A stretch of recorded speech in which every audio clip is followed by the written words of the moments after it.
ഈശോ മിശിഹായിക്ക് സ്തുതിയായിരിക്കട്ടെ. ഹല്ലേലൂയ. കുടുംബാംഗങ്ങളെ, കുഞ്ഞുങ്ങളെ, സുഖമാണോ? ഈ തൊണ്ടയ്ക്ക് ഒരു ചെറിയൊരു പിടുത്തമുണ്ട്, നിങ്ങൾ പ്രാർത്ഥിക്കണം കേട്ടോ. ഹല്ലേലൂയ. ഞാൻ നിങ്ങൾക്ക് അറിയാവുന്നതുപോലെ വരും ദിവസങ്ങളിൽ ഓസ്ട്രേലിയക്കുള്ള ധ്യാനമാണ്, അതിൻ്റെ ഒരുക്കമാണ്, വൈദ്യര ധ്യാന സംഭാവന എല്ലാം കേട്ടോ. എല്ലാം പ്രത്യേകം പ്രാർത്ഥിക്കണം കേട്ടോ. എല്ലാം നിങ്ങളുടെ പ്രാർത്ഥനയിൽ വെക്കണം കേട്ടോ. ഹല്ലേലൂയ. ഇന്ന് വ്യാഴാഴ്ചയാണ്, നന്നായിട്ടൊന്ന് പ്രാർത്ഥിച്ചേ. പുതിയ ആൾക്കാർക്ക് ചിലപ്പോൾ ഒരു പിടുത്തം കിട്ടില്ല അല്ലേ? അതായത് വ്യാഴാഴ്ച ദിവസത്തെ നന്മ നിറഞ്ഞു പറയും ഈ എളിയ ദാസനുള്ളതാണ് കേട്ടോ. അപ്പൊ അതുകൊണ്ട് മനസ്സ് ചുമ്മാ പ്രാർത്ഥിക്കരുത്, മനസ്സ് ചേർത്ത് കർത്താവേ അനുഗ്രഹിക്കണമെന്ന് പറഞ്ഞ് പ്രാർത്ഥിക്കണം കേട്ടോ.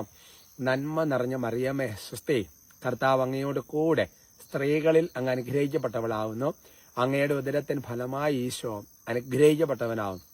പരിശുദ്ധ മറിയമേ തമ്പുരാന്റെ അമ്മേ, പാപികളായ ഞങ്ങൾക്ക് വേണ്ടി ഇപ്പോഴും ഞങ്ങളുടെ മരണസമയത്തും തമ്പുരാനോട് അപേക്ഷിച്ചുകൊള്ളണമേ. Amen. Praise the lord. Hallelujah. പ്രിയപ്പെട്ട സഹോദരങ്ങളെ, മർക്കോസിന്റെ സുവിശേഷത്തിൽ 2-ാമത്തെ അധ്യായത്തിന്റെ 4-ാമത്തെ തിരുവചനമാണ് ഇന്നത്തെ തലക്കെട്ടിന് ആധാരം. തലക്കെട്ട് ഇങ്ങനെ കൊടുത്തിരിക്കുന്നത്, നമ്മൾ ആരെങ്കിലും ഇത് സമ്മതിക്കുമോ എന്നുള്ളതാണ്. ഇനി വചനം കേട്ടോ. ജനക്കൂട്ടം നിമിത്തം അവന്റെ അടുത്തെത്താൻ അവർക്ക് കഴിഞ്ഞില്ല. അതിനാൽ അവൻ ഇരുന്ന സ്ഥലത്തിന്റെ മേൽക്കൂര പൊളിച്ച് തളർവാദ രോഗിയെ കിടക്കയോടെ അവർ താഴോട്ട് ഇറക്കി. നിങ്ങൾക്ക് ആ രംഗം അറിയാമല്ലോ അല്ലെ? അപ്പൊ ഞാൻ വിചാരിക്കുകയാണ്, ഓക്കെ, നമ്മൾ അതിനകത്ത് ചിന്തിക്കുന്ന വളരെ പ്രധാനപ്പെട്ട ഒരു വിഷയമാണ് തളർവാദ രോഗിയെ കർത്താവ് സുഖപ്പെടുത്തിയ കാര്യം, 2 അവരെ കൊണ്ടുവന്നവരൊരു കാര്യം, അവരൊരു വിശ്വാസം. ഇതൊക്കെയാണെങ്കിലും പ്രിയപ്പെട്ട ഒരു കാര്യം വളരെ ശ്രദ്ധിക്കണം. എന്താണെന്നറിയാമോ? ഈശോ ഇരുന്ന ഈ വീടുണ്ടല്ലോ, ആ വീടിന്റെ ഉടമസ്ഥന്റെ ഒരു സ്ഥിതി ചിന്തിച്ചു നോക്കി. ഇനി ആ വരുന്ന വീട് ഈശോയുടെ തന്നെ വീടാന്ന് കരുതുക, എന്തെങ്കിലും ആട്ടെ. അപ്പോൾ പിന്നെ ആ 2 ഭാഗത്ത് 2 ഒരു ഇങ്ങനെ കിടക്കുന്നുണ്ട്. അപ്പോൾ ഉദാഹരണം പറഞ്ഞാൽ വീട്ടിലായിരുന്നു, അല്ലെങ്കിൽ ചിലപ്പോൾ സ്വന്തം വീടാകാം, അല്ലെന്നുണ്ടെങ്കിൽ ബന്ധുക്കളുടെ വീടാകാം, അല്ലെങ്കിൽ ആരുടെയെങ്കിലും ശുശ്രൂഷകനല്ല ആരുടെയെങ്കിലും ഒരാളുടെ വീടായിരിക്കും. എന്ത് തന്നെയാണെങ്കിലും നിങ്ങൾ ചിന്തിച്ച് നോക്കിയാൽ എൻ്റെ പ്രിയപ്പെട്ട സഹോദരങ്ങൾ, നമ്മൾ ചിന്തിച്ച് നോക്കിയാൽ നമ്മുടെ വീട്ടിൽ ഇങ്ങനെ ശുശ്രൂഷ നടക്കുമ്പോൾ അല്ല, ഒരു വീടിന്റെ മേൽക്കൂര പൊളിക്കാൻ നമ്മൾ സമ്മതിക്കുമെന്നുള്ളതാണ് അല്ലേ? അപ്പം ഞാൻ എപ്പോഴും ആ ഒരു വീടിന്റെ ഉടമസ്ഥനെ കുറിച്ച് പലപ്പോഴും ഞാൻ ചിന്തിക്കാറുണ്ട്.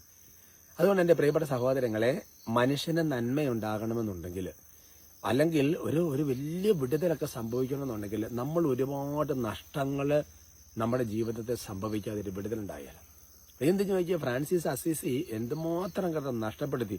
പൗലോസ്ലീഹ എല്ലാ കാര്യം ഉച്ചിഷ്ടം പോലെ കരുതി എന്നല്ല പറയുന്നത്.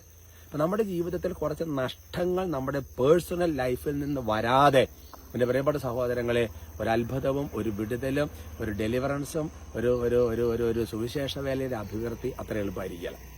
അപ്പൊ അതുകൊണ്ടാണ് തന്നെ പരുത്തിച്ച് ഉപേക്ഷിച്ച് അനുഗമിക്കുക എന്നുള്ള വചനത്തിന്റെയൊക്കെ അർത്ഥം അതാണ്. അപ്പൊ അതുകൊണ്ട് ഇത് വെച്ചൊന്ന് ചിന്തിച്ചു നോക്കാം. ശരിക്കും പറഞ്ഞ ഒരു സ്വാർത്ഥത നമ്മുടെ എല്ലാവരും ഉള്ളിലുണ്ട്. ഞാൻ പറയും നിങ്ങളുടെ നല്ല, നമ്മുടെ എല്ലാവരുടെ ഉള്ളിലുണ്ട്. അതങ്ങോട്ട് പോകണം അല്ലേ? അതങ്ങോട്ട് പോകണം.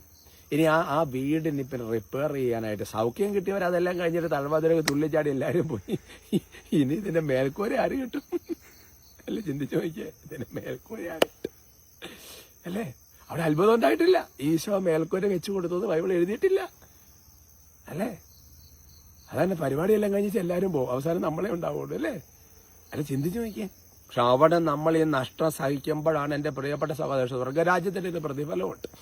ജീവന്റെ പുസ്തകത്തിൽ ഇതൊക്കെ രേഖപ്പെടുത്തും. അതുകൊണ്ട് ആത്മാക്കൾ രക്ഷപ്പെടണമെങ്കിൽ കുറച്ച് നഷ്ടം സഹിക്കണം കേട്ടോ. പക്ഷെ പ്രത്യേകം അനുഗ്രഹിക്കട്ടെ കേട്ടോ. നമുക്ക് സ്തുതിക്കാം. Hallelujah, hallelujah, hallelujah, hallelujah. കർത്താവെ വലിയ കൂട്ടായ്മയോടെ വലിയ മനസ്സോടെ ഇപ്പോൾ ആരാധിക്കുന്നു, സ്തുതിക്കുന്നു. കർത്താവെ അത്ഭുതകരമായ ദൈവകൃപ നിറയട്ടെ, അത്ഭുതകരമായ കൃപയുടെ അഭിഷേകം നിറയട്ടെ. എന്റെ ദൈവമേ, ഇവരെ മനസ്സറിഞ്ഞ് അനുഗ്രഹിച്ച് ആശീർവദിക്കുമ്പോൾ ഈശോയ്ക്ക് വേണ്ടി, വചനത്തിന് വേണ്ടി, ആത്മാക്കൾ രക്ഷപ്പെടാൻ വേണ്ടി, സുവിശേഷ വേലയ്ക്ക് വേണ്ടി, കർത്താവിന്റെ നാമത്തിൽ പല കാര്യങ്ങളും നിറവേറാൻ വേണ്ടി നഷ്ടം സഹിക്കാൻ തക്കവിധം സ്വാർത്ഥതയുടെ കെട്ടുകൾ യേശു നാമത്തിൽ അഴിയട്ടെ എന്ന് പ്രാർത്ഥിക്കുന്നു. എന്റെ ദൈവമേ, കുടുംബങ്ങളെ ഈശോയുടെ നാമത്തിൽ ആശീർവദിക്കുന്നു. പരീക്ഷയ്ക്ക് ഒരുങ്ങുന്നവരെ ഈശോയുടെ നാമത്തിൽ അനുഗ്രഹിക്കുന്നു. പ്രത്യേകം നിയോഗങ്ങൾക്ക് വേണ്ടി ആശീർവാദം സ്വീകരിക്കുന്നവരൊക്കെ ഈശോയുടെ നാമത്തിൽ നടക്കട്ടെ. നിങ്ങൾ എന്താണോ നിങ്ങളുടെ നിയോഗം, അവിടെ ഈശോ ഇടപെടുന്നു, ഇപ്പോഴും എപ്പോഴും എന്നേക്കും. ആമേൻ.